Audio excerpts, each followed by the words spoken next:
ও সুমন ভাই, মানে নেব। হাল্লা ফুল্লা তো জিরাই যাই একটু। হ্যাঁ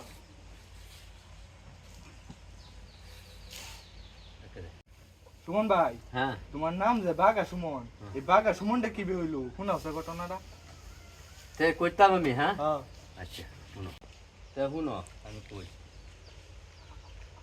আমি যে সময় আসলাম ইয়াং আসলাম, এই সময় একটা বিমান বানাইছিলাম। বিমানটা লইয়া পরে বিমানটা বানাইলে তখন বিমানটা ছাড়ছি, সারি উঠছি, উঠতে বইছি, বইয়া স্টার্ট দিছি। দিয়া তো বেড়া যাইতাছি গিয়া আটলান্টিক মহাসাগর আছে না, হ্যাঁ এটা উপরতে যাইতাছি। গিয়া পরে বিমানটা তো এনেকে তেল শেষ হয়ে গেছে। তেল শেষ হয়ে এটা বিত্তে হয়ে গেছে। পরে মাঝখানে পড়লে রে ভাই, আমি কি করবাম? আমি এই যে সাঁতরাইতাছি কুল কিনারা হয় না। আর এটার ভিতর তো জানোই মহাসাগরের নিচে যে কি আছে, বড় বড় মাছ। একটা তিমি মাছ দেখলাম আমি, তোমার 4-5টা গরু ছাগল খাইয়া তারবো, 8-10টা গরু ছাগল খাইয়া। মাছটা আমি আগ করে আমার ধরাইতে। পরে মাছটারে আমি চিন্তা করলাম এটা তো বাঁচার কোনো উপায় নেই, এটা কাছ থেকে বাঁচার যখন উপায় নাই গিয়া পরে আম্বু আটটি রেডি হচ্ছে, যখন আইতা চাক করিয়া তারপরে দুইটা মুখ একানো যাচ্ছে করিয়া তো দোষছিলাম।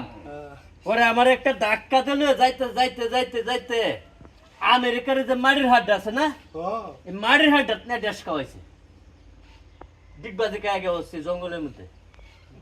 পরে তো বেটা এখন নাই বিসা, নাই টাকা পয়সা, নাই কোনো কিছু, বাড়িতে আমি কেমনে। পরে তোমার বনে যাইতাছি, জঙ্গল যা পুলিশের কাছে ধরা গেলে তো আবার সমস্যা। জঙ্গল যাইতাছে, পরে যে বনে আসলাম না, বাঘ বালুক এটার সামনে হরে না, হলে তো পরে মনে হয় যে তাফা দেয়, বাঘ ধরে লাই ধরে তাফা দিয়ে হালাই দিয়ে মনে হয় যে একটা রানে বা টান দিয়ে চিরিয়া কামড়ায় খায়া কিন্তু মতো কালি বাচ্চা হচ্ছে আইছি।